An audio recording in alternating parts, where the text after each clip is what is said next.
This video is for anyone thinking about a big change.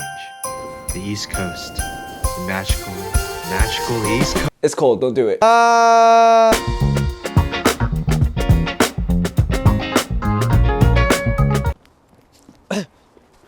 So hey, it's been a second, but I moved out from Los Angeles, sunny old Los Angeles, to Medford, Boston, Massachusetts. And the first thought a lot of people might have is, wow, that's stupid.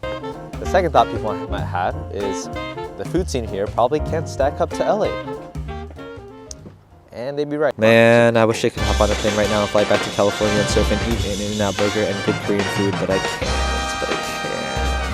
But one thing Boston does have over Los Angeles is bread. Call it the New England influence. I don't know why, but the bread be smacking, bro. And I don't know why the colonists chose to settle here in New England and not sunny Los Angeles, but probably dealt with terrible winters, but at least they had good bread. One of my favorite people here is Anya. This is her. And I come a little too frequently, so we always catch up well. Yeah, on to the next part of Boston.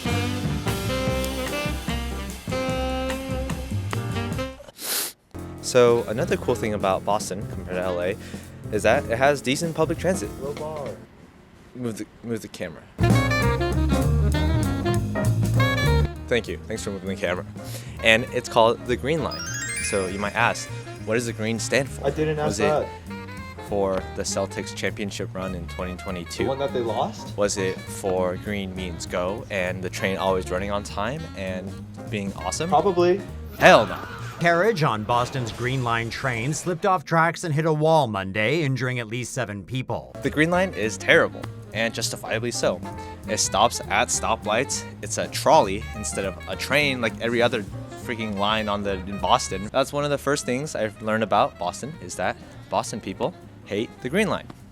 I think it was one of the first ones, so that's why they're always still a trolley. The second thing I learned here is that Boston people talk really, really fast, at least compared to the West Coast. So people talk really fast. They don't think that they're to be interrupting each other. Just keep talking. I actually really do like taking the public transit here.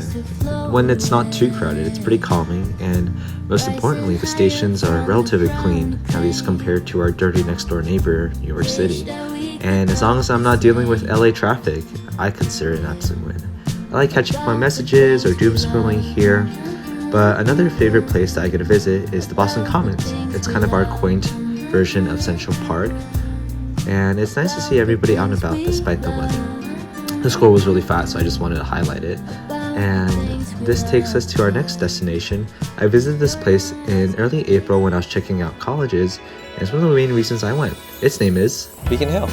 This place is full of consignment stores, boutiques, one cat cafe, and Boston tourists' favorite local corporate cafe chain, Tate.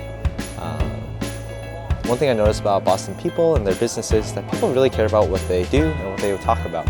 You can see in their eyes when you talk to their soul, and it's something I appreciate about the people here. And one last thing that unites all Boston people is their love for the Charles River.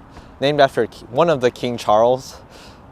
Actually, I don't know who it's named after, but it's called the Charles River. Like In-N-Out, no matter your age, occupation, gender, or stage of life, and no matter how much you despise running, walking along the Charles River is a universal experience. My friend Phil told me this is the date spot. That only makes me think, has everyone brought every other date they've ever had to here? Food for thought. Like every other performative male, I love walking along the water, but I honestly love just staring into the water and letting my thoughts run through it. This is the beautiful water, aforementioned, but if you turn around, again, cameraman, can you turn around? There is a highway right next to it. And another thing about Mass people is that Mass drivers hate other Mass drivers. I'm not really sure why. Maybe it's the lack of good matcha they have here. Okay, you can turn back. Despite the mid-Korean food, lack of matcha, and absence of Jollibees here, Boston is now home. I found a good church here. I was able to find a really great freestyle dancing space. As I mentioned earlier, my favorite part about Boston is just the small interactions that we have with one another.